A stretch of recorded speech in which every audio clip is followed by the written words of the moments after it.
The morning sun cast long shadows across the small farmstead as Sarah Whitmore knelt beside her husband's grave, pulling weeds from around the weathered wooden cross.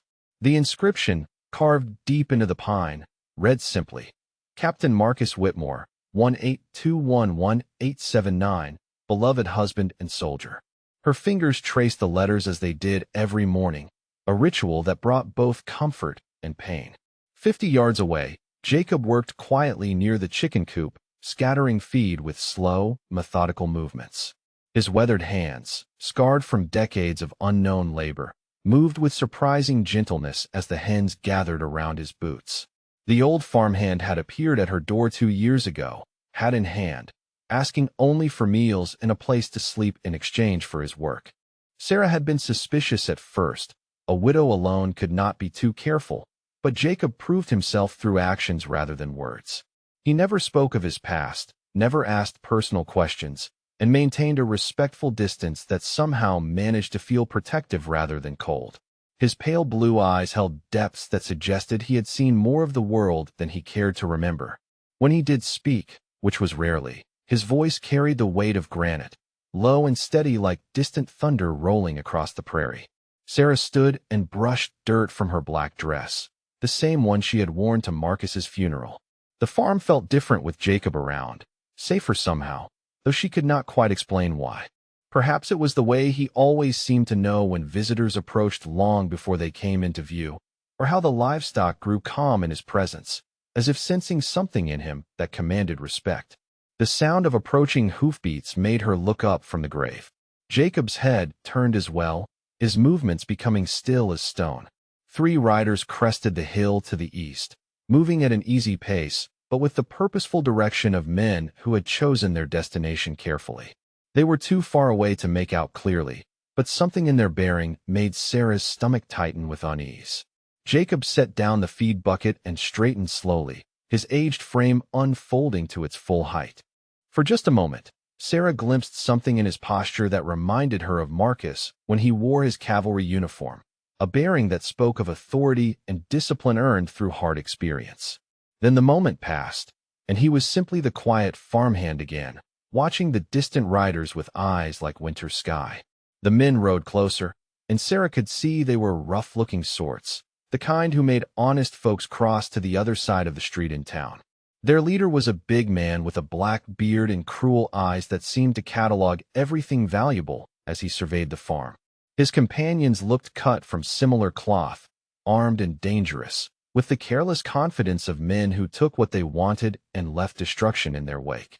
Sarah felt her heart begin to race as the riders approached the farmyard.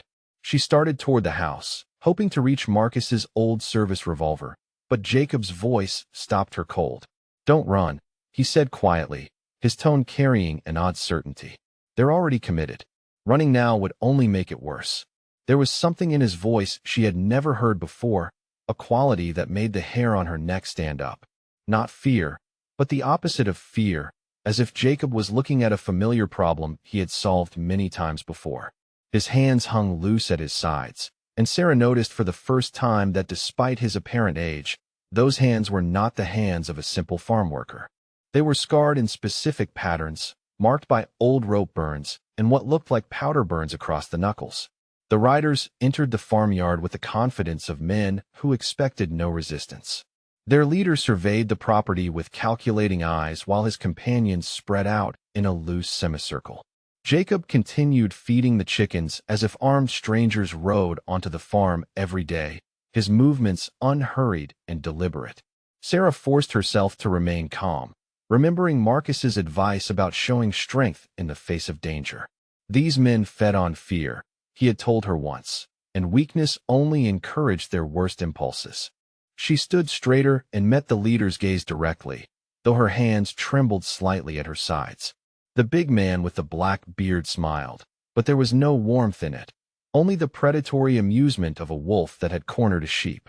His eyes moved from Sarah to Jacob and back again, clearly dismissing the old farmhand as no threat whatsoever.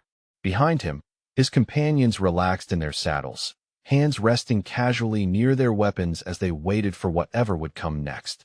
Jacob scattered the last of the feed, and set the bucket aside with deliberate care. He looked up at the mounted men with those pale blue eyes, and for just an instant, Sarah saw something flicker across his weathered features. Not fear or submission, but the cold calculation of a man measuring distances and counting odds. Then his expression returned to the neutral mask he always wore, and he went back to tending the chickens as if nothing unusual was happening at all. The riders thundered into the farmyard just as the noon sun reached its peak, their horses kicking up clouds of dust that hung in the still air like smoke from a funeral pyre. 8 men in total, each one armed to the teeth and wearing the hard expressions of those who had chosen violence as their profession. Their leader, the big man with the black beard, sat his horse like a king surveying his domain, his dark eyes cataloging every valuable item within sight. Black Bill Morrison had earned his name through 15 years of robbery and murder across 3 territories, leaving a trail of widows and orphans in his wake. His reputation preceded him into every town, every farmstead, every place where honest folks tried to build something worth protecting. Today, he had come to collect what he considered his due from this isolated farm and its helpless occupants. Sarah stood frozen near her husband's grave as the mounted men arranged themselves in a rough semicircle around the farmyard. Their weapons gleamed in the sunlight, rifle barrels and pistol grips catching the light like deadly promises. The horses snorted and stamped, sensing their riders' anticipation of violence, while the chickens scattered in panic from their sudden arrival.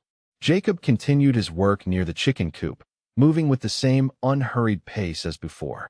He scattered feed from a wooden bucket, his weathered hands steady as stone while chaos erupted around him. To any observer, he appeared completely oblivious to the danger, just an old man too simple or too deaf to understand what was happening. His pale blue eyes remained fixed on his task, showing no more concern than if traveling merchants had arrived to trade. Bill Morrison swung down from his saddle with practiced ease, his boots hitting the ground with the solid thunk of a man who expected the earth itself to yield to his presence. He was well over 6 feet tall and built like a blacksmith, with shoulders broad enough to block out the sun and hands that could crush a man's windpipe without effort. His black coat was expensive, taken from some unfortunate victim, and his gun belt held twin Colt revolvers that had ended more lives than he cared to count. "Well now, what have we here?" Bill called out, his voice carrying the mock politeness of a predator playing with prey. "A pretty little widow and her devoted farmhand. Ain't that just the sweetest thing you ever did see, boys?" His men chuckled at their leader's words, the sound like gravel grinding under wagon wheels, harsh and unforgiving. Sarah found her voice despite the terror clawing at her throat. "This is private property," she said, forcing strength into her words that she did not feel. "You have no business here." Her chin lifted with inherited pride, the same stubborn courage that had made her ancestors fight for every acre they claimed from the wilderness. Bill's grin widened, revealing teeth stained yellow from tobacco and neglect. "Oh, but we do have business here, widow. See, we heard tell you got yourself some fine livestock and maybe a little nest egg hidden away. Now, being the generous sorts we are, we figured we'd save you the trouble of managing all that wealth yourself." The other bandits spread out across the farmyard with the smooth coordination of wolves working as a pack. Each man took a position that gave him a clear field of fire while blocking any escape routes. These were not random thieves, but seasoned criminals who had perfected their craft through years of successful robberies. They moved like soldiers, which several of them had been before deserting their units for more profitable pursuits. "My husband was Captain Marcus Whitmore of the 3rd Cavalry Regiment," Sarah declared, her voice growing stronger as she drew upon his memory for courage. "He died serving his country, and I will not dishonor his sacrifice by surrendering to thieves and murderers." She stood straighter, channeling every lesson Marcus had taught her about facing down bullies and cowards. Bill laughed, a sound like breaking glass that made the horses shy away nervously. "Your dead soldier boy ain't here to protect you now, widow. And that decrepit old fool over there sure ain't gonna be much help neither." He gestured dismissively toward Jacob, who continued feeding chickens as if the conversation held no interest for him whatsoever. The bandit leader took a step closer to Sarah, close enough that she could smell the whiskey and cruelty on his breath. "Now, you can make this easy on yourself. or you can make it hard. Either way, we're taking what we came for. The choice is how much you suffer in the process. His hand moved to rest on his gun butt, fingers drumming against the leather holster in a rhythm that spoke of practiced violence. Jacob set down his feed bucket with deliberate care and turned to face the mounted men. His movements were slow and non-threatening, like an old hound too tired to bark at strangers. "The lady asked you to leave," he said quietly, his voice carrying no more emotion than if he were commenting on the weather. The words hung in the air between them, simple and direct as a church bell tolling the hour. The bandits erupted in laughter at this unexpected boldness from such an unlikely source. Bill Morrison slapped his knee and doubled over with mirth, while his men hooted and whistled their appreciation for the old fool's audacity. "You hear that, boys?" Bill wheezed through his laughter. "The ancient farmhand thinks he's going to run us off his property." Skinny Pete, a rail-thin killer with dead eyes and fingers stained permanent black from gunpowder, wiped tears from his cheeks as he recovered from his laughing fit. "Old-timer, you best stick to slopping hogs and leave the man's work to them that can handle it. We got 8 guns and you got nothing but wrinkles and wishful thinking." But before you find out what happens when this decrepit farmhand finally shows these bandits exactly who they're dealing with, I need to ask you something important. If you're enjoying this story of hidden strength and unexpected justice, hit that like button right now. And if you haven't subscribed yet, make sure you do, because we bring you tales like this every single week. Comment below and let me know what country you're watching from. I love seeing how these stories of courage and justice travel around the world. Now, stay with me until the end, because what's coming next will absolutely shock you. The tension in the farmyard grew thicker than smoke as Bill Morrison's amusement faded into something harder and more dangerous. He stepped closer to Sarah, his shadow falling across her like a dark promise of things to come. "You got until I count to 3 to start showing me where you keep your valuables, widow. After that, things get unpleasant for everyone involved." Jacob remained motionless near the chicken coop, but something subtle had changed in his posture. The other bandits were too focused on their leader and the frightened woman to notice, but a careful observer might have seen the way his weight had shifted onto the balls of his feet, or how his hands hung differently at his sides. His pale blue eyes tracked each mounted man's position with the mechanical precision of a surveyor mapping dangerous terrain. Jacob set the wooden feed bucket down with deliberate precision, the sound echoing across the farmyard like a judge's gavel striking wood. When he straightened, something fundamental had shifted in his bearing. The stooped shoulders that had marked him as elderly and harmless were gone, replaced by a posture that spoke of iron discipline and hard-earned authority. His spine aligned with military precision, and suddenly he seemed to stand several inches taller than before. The change was subtle enough that most of the bandits missed it entirely, their attention focused on their leader's threatening advance toward Sarah. But the transformation was real and unmistakable to anyone who understood the language of men accustomed to command.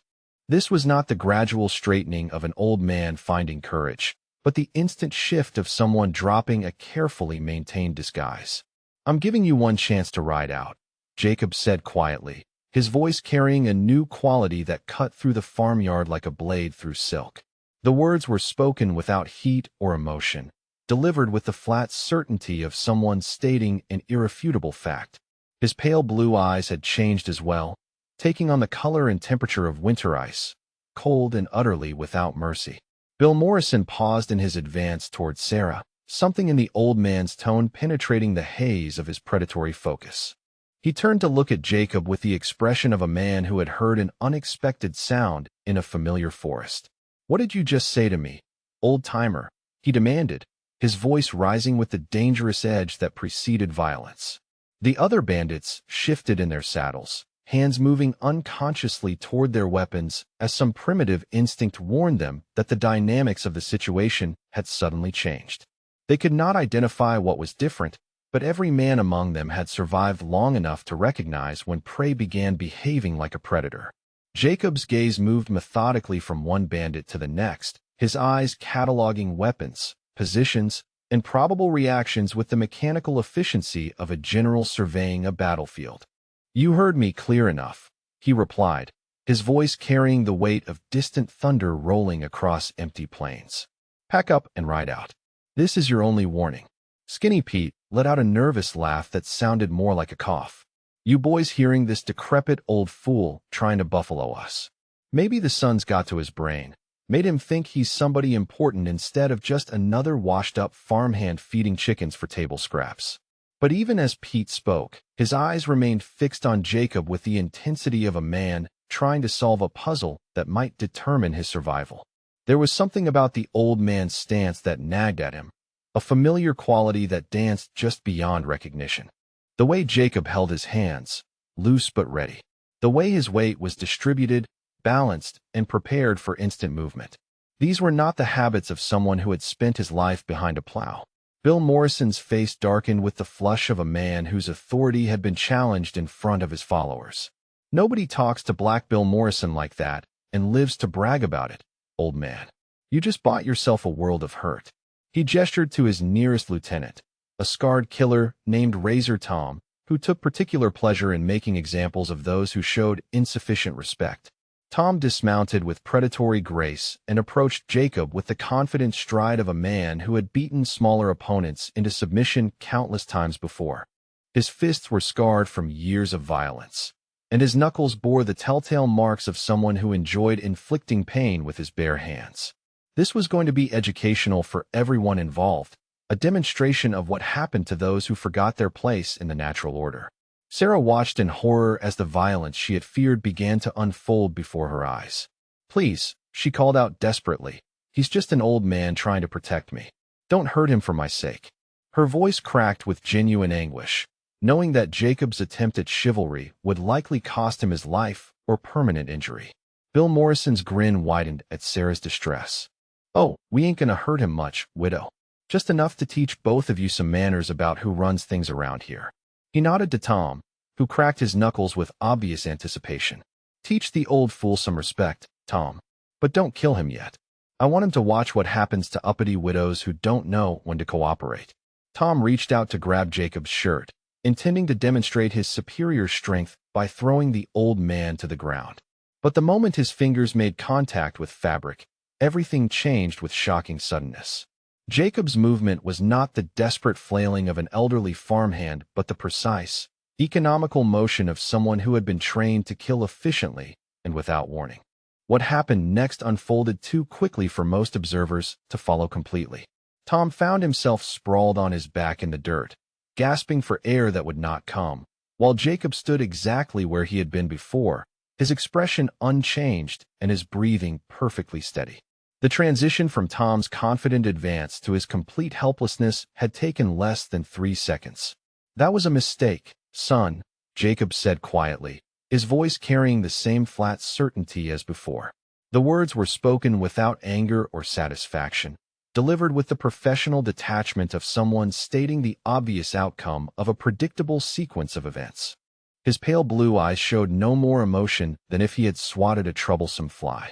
The remaining bandits stared in stunned silence as Tom rolled onto his side, clutching his throat and making strangled noises that indicated serious internal damage. This was not supposed to happen. Old men who fed chickens did not casually destroy experienced killers with movements too fast to follow. The comfortable assumptions that had governed their approach to this simple robbery had just been shattered like glass against stone. Razor Tom struggled to his knees, blood running from his nose and mouth, his eyes wide with the shocked confusion of a man who had just discovered that everything he believed about himself was wrong. He tried to speak, but could only produce wet, gasping sounds that suggested Jacob had done something precise and devastating to his throat. Jacob's hands hung loosely at his sides again, but now the bandits could see what they had missed before. These were not the soft, trembling hands of an aged farm worker, but the scarred, steady hands of someone who had spent decades practicing violence as a professional skill. The tremor that had marked them as elderly was completely gone, replaced by the rock-solid steadiness of a craftsman with his tools. Bill Morrison's face had gone pale beneath his black beard as the implications of what he had just witnessed began to penetrate his shock. "Boys," he said slowly, his voice lacking its earlier confidence, "I think maybe we got ourselves a situation here that ain't what it first appeared to be." His hand moved toward his gun, but something in Jacob's unwavering stare made him hesitate to complete the motion. Young Danny Kowalski, The newest member of the gang, and barely 20 years old, leaned forward in his saddle as recognition finally dawned in his eyes. "Boss," he whispered urgently, "I think I know who this old man is. The way he moves, the way he stands. I seen it before, back when my pa took me to watch the territorial hangings. This ain't no farmhand, boss. This is somebody else entirely." The other bandits followed Danny's horrified gaze back to Jacob, who remained motionless near the chicken coop, surrounded by scattered feed and nervous hens. But now they saw him with different eyes, noticing details they had overlooked in their initial dismissal. The rope burns on his wrists, the calluses that spoke of handling different tools than plows and hammers, the way he carried himself when he thought nobody was looking. "All right, old-timer," Bill said carefully, his tone shifting from mockery to cautious respect. "Maybe you got more sand than I first figured, but you're still just one man, and we're still 7 strong. Even if you got some tricks up your sleeve, the numbers don't lie. You can't take us all, and that pretty widow still needs our protection from whatever other wolves might come calling." Jacob's expression remained unchanged as he absorbed this threat, his pale blue eyes showing no more concern than if Bill had commented on the weather. The silence stretched between them like a taut rope, filled with the weight of unspoken possibilities and the growing certainty that nothing about this confrontation would unfold as anyone had originally expected. Danny Kowalski's face had gone white as cemetery marble, his young features twisted with the kind of recognition that comes like a blow to the stomach. His hands began trembling on his reins as memories flooded back, images he had tried for years to forget. "Jesus Christ Almighty," he whispered, his voice barely audible above the sound of Razor Tom's labored breathing. "Boss, that's Judge Jacob Stern." The name hit the other bandits like a physical force, causing several to actually recoil in their saddles. Judge Jacob Stern was not just a man but a legend, a figure whispered about in saloons and spoken of in hushed tones around campfires.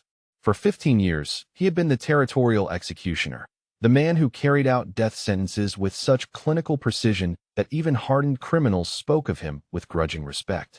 Bill Morrison's face cycled through several shades of pale as the implications crashed over him like an avalanche. "That ain't possible," he said, but his voice carried no conviction. "Judge Stern disappeared years ago. Folks said he was dead, or maybe gone back east where civilized folks don't need executioners." Danny shook his head frantically, his youth making him more susceptible to the terror that was beginning to grip them all. "I seen him work, boss. My pa took me to a hanging when I was just a boy. Said I needed to see what happened to men who chose the outlaw trail. Judge Stern dropped 3 men that day, one right after the other, and never showed so much as a flicker of emotion. They called him the Angel of Death because he never missed a drop, never left a man to strangle slow." The young bandit's voice grew stronger as the memories became clearer, fed by the adrenaline of mortal fear. "They say he hanged over 40 men in his time, boss. Never botched a single execution. Every rope was measured perfect, every drop calculated to break the neck clean. And they say he never hung an innocent man, never made a mistake about guilt or innocence. The judges trusted him because he studied every case, read every witness statement, made sure justice was real before he tied the noose." Jacob remained motionless throughout Danny's terrified recitation, his pale blue eyes showing no reaction to hearing his reputation laid bare. When the young bandit finally fell silent, Jacob nodded once, a small gesture of acknowledgement that somehow carried more weight than any dramatic proclamation. "My name is Jacob Stern," he said quietly, his voice carrying the same flat certainty it had held throughout the confrontation. "For 15 years, I was the territorial executioner for the federal court system. I carried out death sentences in 7 territories and 3 states, from the Canadian border to the Rio Grande." His words fell into the silence like stones dropped into a deep well, each one echoing with finality. The bandits sat frozen in their saddles as Jacob continued his calm recitation of facts that transformed him from harmless farmhand into something far more terrifying. 43 men, he said, his tone never changing from its matter-of-fact delivery. All guilty of crimes that demanded the ultimate penalty. All given fair trials with proper representation. All executed according to law and with as much mercy as justice allowed. Sarah stared at her quiet farmhand with new eyes, seeing for the first time the true nature of the man who had been protecting her for 2 years without her knowledge. The gentle hands that fed her chickens had tied 43 hangman's nooses. The soft voice that wished her good morning had pronounced final words over condemned criminals. The man she had thought of as a simple hired hand was actually a legend of frontier justice. I retired 5 years ago, Jacob continued, when Captain Marcus Whitmore died at Fort Richardson. He was a good man, a friend who understood the weight of necessary duty. On his deathbed, he asked me to look after his wife if anything happened to him. I gave my word to a dying soldier, and that word is the only law I recognize now. Bill Morrison found his voice again, though it cracked like a teenager's when he spoke. Look here, Judge, we didn't know who you were. If we'd known, we never would have come within 50 miles of this place. This was just supposed to be a simple robbery, nothing personal against you or the widow. Maybe we can work something out, compensation for our mistake. Jacob's expression did not change by so much as a flicker. You rode onto this property with weapons drawn, he said calmly. You threatened an innocent woman under my protection. You laid hands on her in my presence. The specifics of your ignorance are irrelevant to the facts of your crimes. His pale blue eyes moved methodically from one bandit to another, cataloging faces with the precision of a man accustomed to remembering the condemned. The way Jacob looked at them made several bandits shift nervously in their saddles, as if they could feel their necks being measured for rope. There was something uniquely terrifying about being assessed by someone who had made a career of calculating the precise mechanics of death. These were men who had killed without hesitation, but none of them had ever faced someone who approached violence as a technical problem to be solved with mathematical precision. You don't understand, Bill said desperately, his earlier arrogance completely evaporated. We ain't been convicted of nothing. You can't just execute folks without a trial, without proper legal proceedings. That ain't how the law works, and you know it better than anyone. Jacob nodded slowly, acknowledging the validity of Bill's legal argument. You're absolutely correct, he agreed. I have no authority to execute anyone without proper judicial process. I retired from that profession when I came to this farm. His words seemed to offer hope, and several bandits relaxed slightly in their saddles. But then Jacob's expression shifted slightly, taking on a quality that made the temperature seem to drop 10 degrees. However, he continued in the same calm tone, I didn't come here to farm. I came here to wait. To live quietly and peacefully until someone made the mistake of threatening what I had sworn to protect. When that day came, I knew I would have to choose between honoring my retirement and honoring my promise to a dead friend. The silence that followed this statement was absolute, broken only by the sound of wind moving through the farmyard and Razor Tom's increasingly labored breathing. Even the chickens had gone quiet, as if sensing that something fundamental was about to change in their small world. Sarah found her voice first, though it came out as barely more than a whisper. Jacob, you don't have to do this. They haven't actually hurt me. Maybe they'll just leave if you ask them to. She spoke from genuine concern for his soul, understanding instinctively that what he was contemplating would cost him the peace he had found in their simple life together. Jacob turned his pale blue eyes toward her, and for the first time since the confrontation began, his expression softened slightly. Ma'am, he said gently, these men came here intending to rob you, hurt you, and probably worse before they rode away. The only reason they haven't done those things yet is because they're now afraid they might die in the attempt. Fear is not the same thing as repentance, and it ain't a reliable foundation for future good behavior. He turned back to face the mounted bandits, and the momentary softness vanished like morning mist before the sun. You boys have a choice to make, he said calmly. You can try to ride away and hope I let you go, knowing that you'll likely be back with more men and bigger guns when you think the odds are more in your favor. Or you can try to finish what you started here and now, knowing that at least some of you won't live to see sunset. Bill Morrison's hand moved instinctively toward his gun, then stopped as he remembered what had happened to Razor Tom. The old man hadn't even appeared to move when he destroyed Tom, and that had been empty-handed. What would happen if he decided to use actual weapons remained an unknown that Bill was not eager to explore. There's a third choice, Jacob continued, his voice taking on the measured cadence of someone who had delivered similar ultimatums many times before. You can confess your crimes, submit to citizen's arrest, and accept transport to the nearest federal marshal for proper legal processing. I give you my word as a former officer of the court that you'll receive fair treatment and due process under the law." The bandits exchanged glances that spoke volumes about their assessment of that particular option. They had all been running from various warrants and legal entanglements for years. Surrendering to federal authority would mean the end of their freedom and quite possibly their lives, depending on which crimes could be proven against them in court. Danny Kowalski's nerve finally broke completely under the weight of being stared at by a legend who had personally hanged 43 men. "Boss," he said frantically, "we gotta get out of here. Right now? This ain't some old farmhand we can push around. This is Judge Jacob Stern, and he's gonna kill us all if we don't run." But running from Jacob Stern meant turning their backs on a man who had spent 15 years studying the most efficient ways to end human life. Every instinct they possessed as predators told them that showing weakness to this particular opponent would likely prove fatal. They were trapped between their fear and their training, paralyzed by the recognition that every choice available to them led toward the same inevitable destination. Jacob reached inside his worn work shirt with movements so casual they seemed almost absent-minded, extracting a length of rope that had been coiled and hidden against his chest. The hemp was dark with age and use, worn smooth by countless hands, and it carried the distinctive braided pattern that marked it as a hangman's rope. This was not farm equipment, but the primary tool of his former profession, maintained and carried with the reverence that other craftsmen reserved for their finest instruments. The sight of that rope had an immediate and profound effect on the remaining bandits. Danny Kowalski actually whimpered at the sight of it, recognizing the implement that had ended so many criminal lives with surgical precision.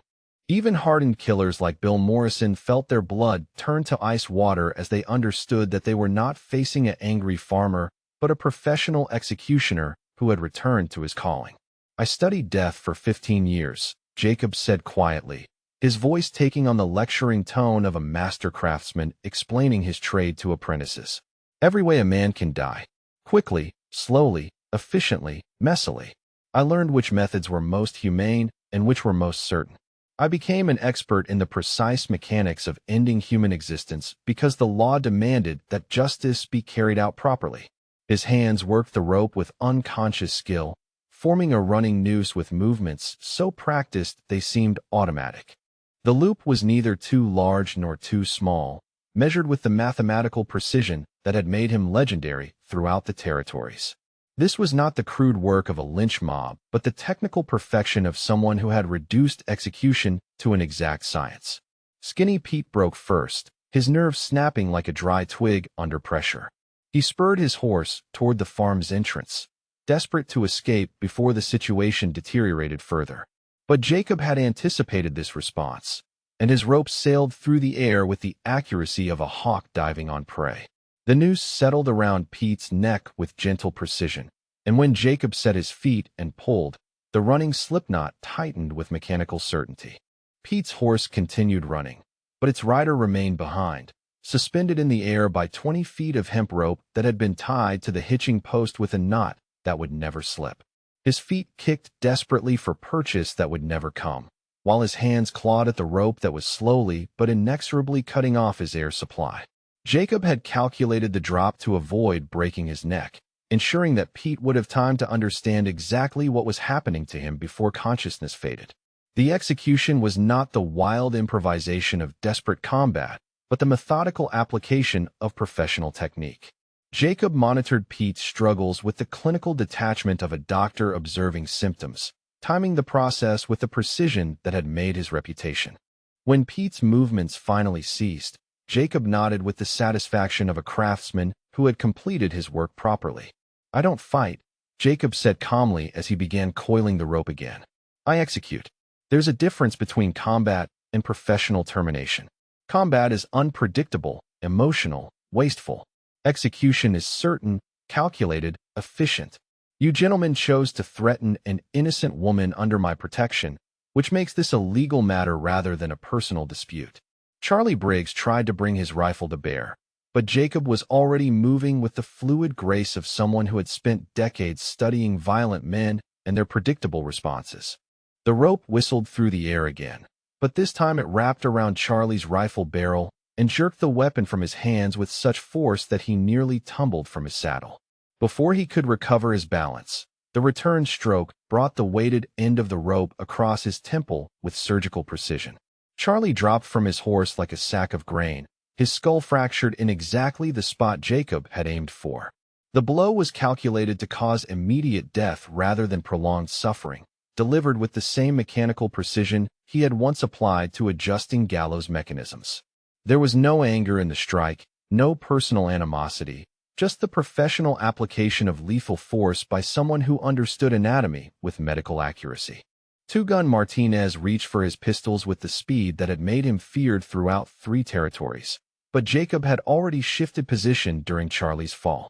The rope caught Martinez's wrists and bound them together before he could clear leather, then jerked him forward over his horse's neck. Jacob stepped aside as Martinez hit the ground face first, then placed one boot precisely on the bandit's spine while pulling the rope tight around his throat. The pressure was applied gradually, professionally, allowing Martinez time to understand that resistance was futile before the fatal moment arrived. Jacob watched the light fade from the gunfighter's eyes with the same detached interest he had once shown while adjusting drop distances for condemned criminals. Each death was a technical problem solved correctly, a demonstration of skills that had never diminished despite years of retirement. Bill Morrison finally drew his guns, both barrels aimed at Jacob's chest, but his hands were shaking so badly that accurate shooting was impossible. "You're insane," he screamed, his voice cracking with hysteria. "You can't just murder us like animals. We ain't been tried and convicted. This ain't legal execution, this is just killing." Jacob paused in his methodical advance, considering Bill's argument with the thoughtful expression of someone weighing legal precedents. "You're absolutely correct about the legal technicalities," he agreed calmly. "I have no judicial authority to execute you under territorial law. However, I do have the legal right to use lethal force in defense of innocent life and in protection of property under my guardianship." The distinction seemed to comfort Jacob as much as it terrified the remaining bandits. He was not violating his professional ethics, but rather shifting from one legal framework to another, from executioner to protector.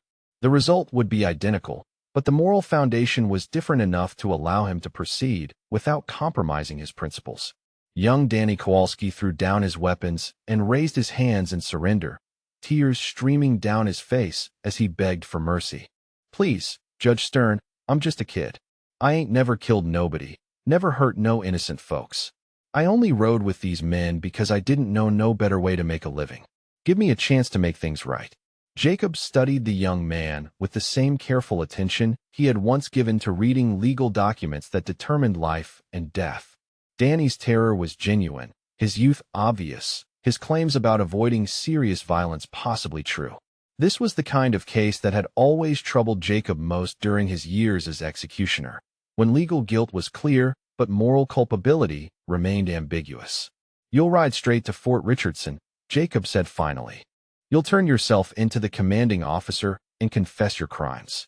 You'll accept whatever punishment the military court deems appropriate, and you'll never again raise your hand against innocent folks. If I hear that you've violated any part of this agreement, I will track you down and finish what we started here today." Danny nodded frantically, tears of relief joining those of terror as he understood that his life had been spared through mercy rather than justice. He wheeled his horse toward the fort without looking back, spurring the animal to a gallop that spoke of his desperate need to escape before Jacob changed his mind about clemency. That left only Bill Morrison and Razor Tom, who was still gasping on the ground where Jacob had left him after their first encounter. Bill's guns wavered between Jacob and Sarah, his desperation making him more dangerous because it made him unpredictable. "If I'm gonna die," he snarled, "I'm taking the widow with me. Maybe you can stop me, maybe you can't, but she'll be dead either way." Jacob's expression hardened into something that would have made winter storms seem warm by comparison. Those words sealed Bill's fate more completely than any legal verdict could have managed. Threatening Sarah was not just a tactical error, but a personal insult to Jacob's promise to a dead friend. The clinical detachment that had marked his previous actions gave way to something colder and more final.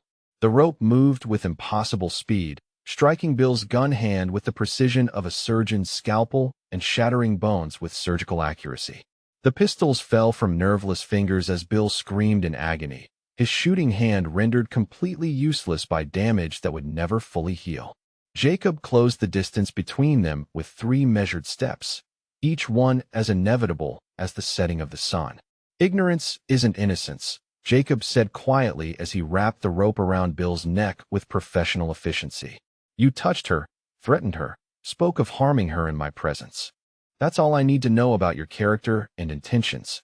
The noose tightened with the mechanical certainty of a well-oiled machine, applied by hands that had performed this exact operation 43 times before.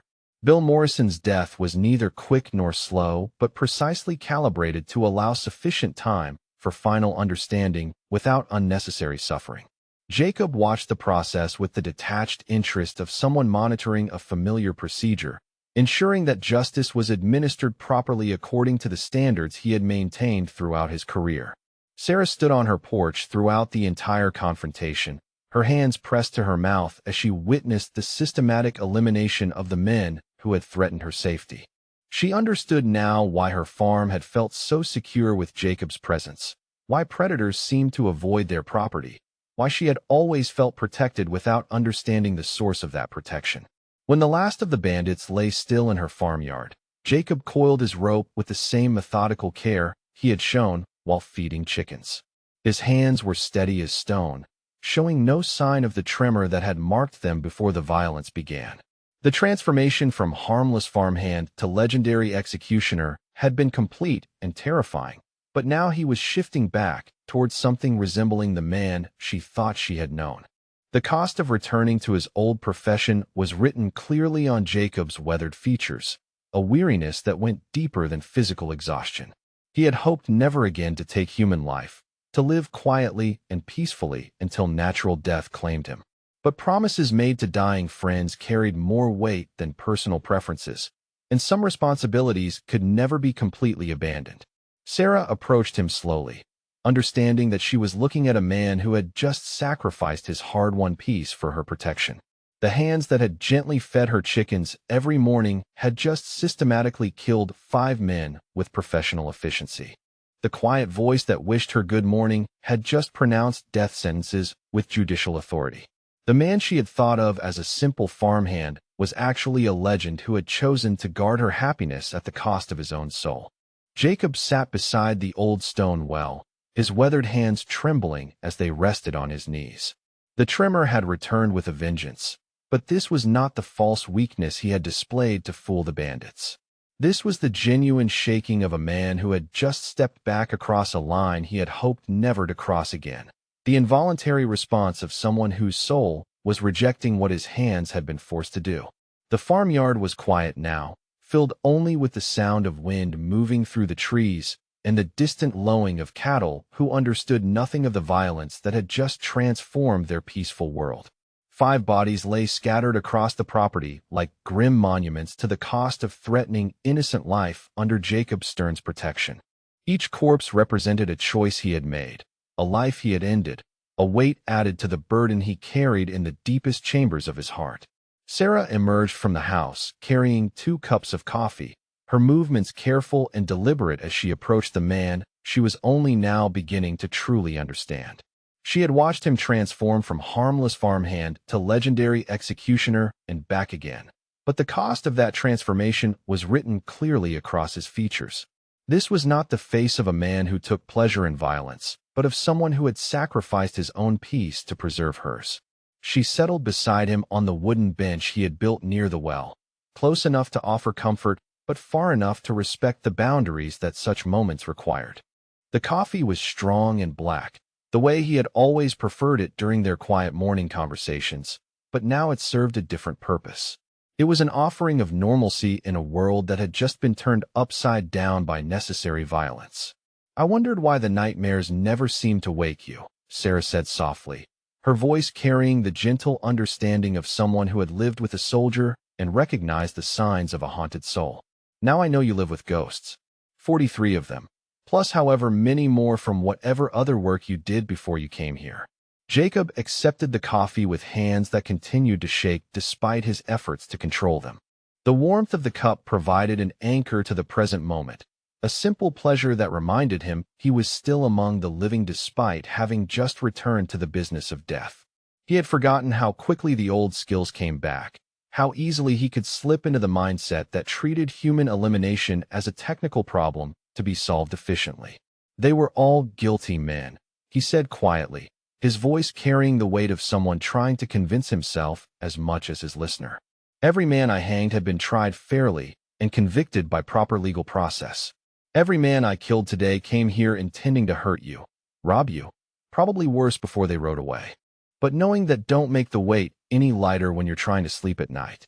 Sarah studied his profile as he stared across the farmyard toward the horizon, seeing details she had missed during their 2 years of careful friendship. The lines around his eyes spoke of countless sleepless nights. The set of his shoulders carried the permanent tension of someone who expected violence to find him no matter how far he ran from it. The hands that had so gently tended her chickens bore scars that told stories of rope burn and powder blast and harder things she could only imagine. You came here to escape your past, she said with quiet certainty. Marcus asked you to look after me, but that wasn't the only reason you stayed. You were hoping to find peace in a simple life, weren't you? Hoping that feeding chickens and mending fences might somehow balance the scales for all those men you sent to their graves. Jacob nodded slowly, acknowledging a truth he had never spoken aloud to anyone. When Marcus died, I thought maybe God was offering me a chance at redemption, a way to protect life instead of ending it, to serve something good instead of just serving justice. For 2 years, I almost believed I could leave Judge Jacob Stern buried and just be a farmhand who helped a widow keep her property running. The sound of approaching hoofbeats interrupted their quiet conversation, causing Jacob's head to turn with the automatic alertness of someone who had spent too many years expecting trouble.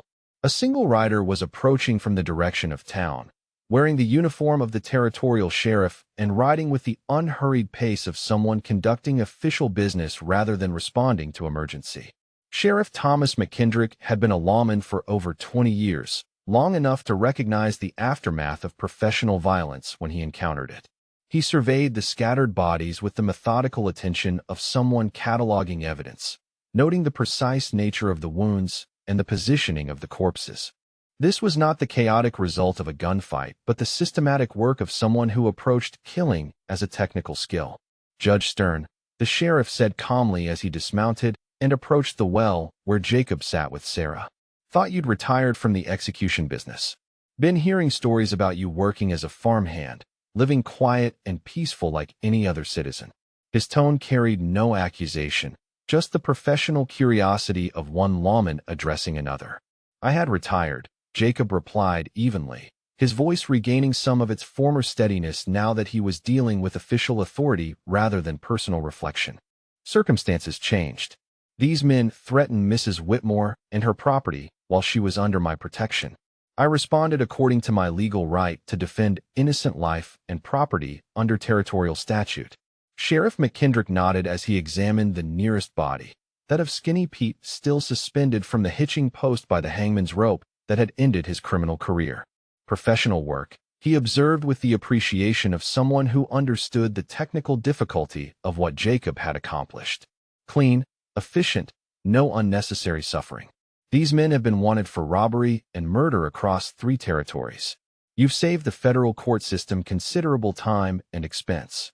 The sheriff's practical approach to the situation revealed the harsh realities of frontier justice, where legal process often moved too slowly to protect innocent life from immediate threats. Jacob Stern's reputation as the territorial executioner gave him credibility that ordinary citizens would never possess in similar circumstances. His word carried the weight of 15 years of faithful service to law and order. No charges will be filed, McKendrick continued as he completed his examination of the scene. These men came here armed and with clear criminal intent. You acted within your rights as a citizen and according to your legal authority as a retired federal officer. I'll file a report with the territorial marshal, but this matter is closed from a legal standpoint. As word of the confrontation spread through the surrounding communities, Jacob's reputation preceded him like a shield that protected not just Sarah's farm, but the entire valley. Criminal elements who had been eyeing various properties for potential robbery suddenly discovered pressing business in other territories. The mere knowledge that Judge Jacob Stern was living in the area was sufficient to redirect illegal activities toward more hospitable regions.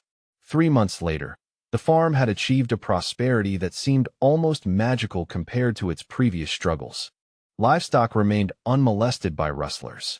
Crops grew without interference from claim jumpers.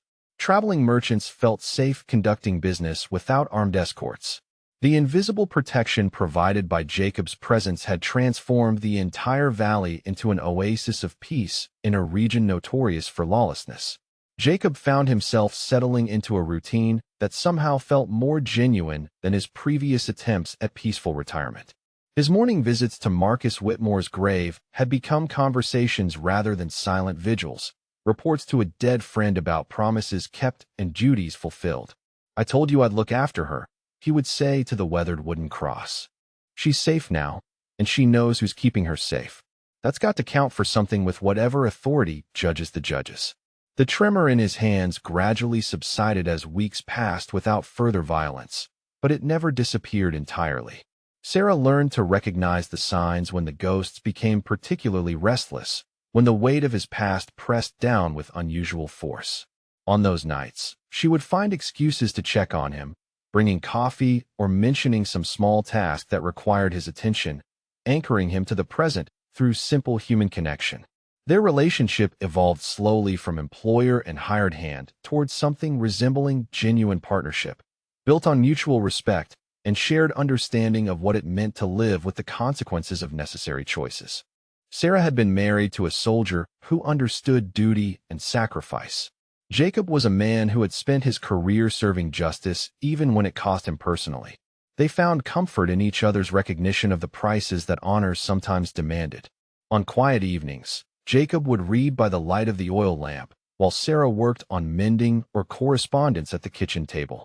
The domestic peace of these moments felt like a gift neither had expected to receive, a respite from the harsh realities that had shaped both their lives. Sometimes she would catch him looking at her with an expression of wonder, as if he could not quite believe that such simple contentment was possible for someone with his history. The final test of their arrangement came when Sarah received word that distant relatives were planning to visit, bringing with them questions about her living situation and the propriety of accepting help from an unmarried man. Jacob immediately offered to find other accommodations during their stay, but Sarah's response surprised them both. "If they can't accept that you're here because a dying soldier asked you to protect his wife, then they're not the kind of family I need in my life. You've earned your place here, Jacob Stern, and no amount of social convention is going to change that." Winter arrived early that year, blanketing the farm in snow that transformed the landscape into something clean and peaceful. Jacob continued his morning rounds, checking on livestock and maintaining equipment with the methodical care that had marked all his professional endeavors. But now his work carried the satisfaction of building rather than ending, of nurturing life rather than terminating it. On the last day of the year, as Jacob sat reading beside the fire while Sarah prepared their evening meal, she paused in her work to study the scene. The man who had once been known as the Angel of Death was now peacefully absorbed in a book of poetry, his weathered features softened by firelight and contentment. The transformation was not complete, might never be complete, but it was real and meaningful in ways that mattered more than absolute redemption. If you enjoyed this tale of justice and protection, of finding peace after a lifetime of necessary violence, please like this video and subscribe to our channel for more stories of courage and redemption. We bring you tales of honor, duty, and the complex choices that define good men and women every week. Until next time, may you find your own quiet corner of peace in a world that often demands more than we think we can give.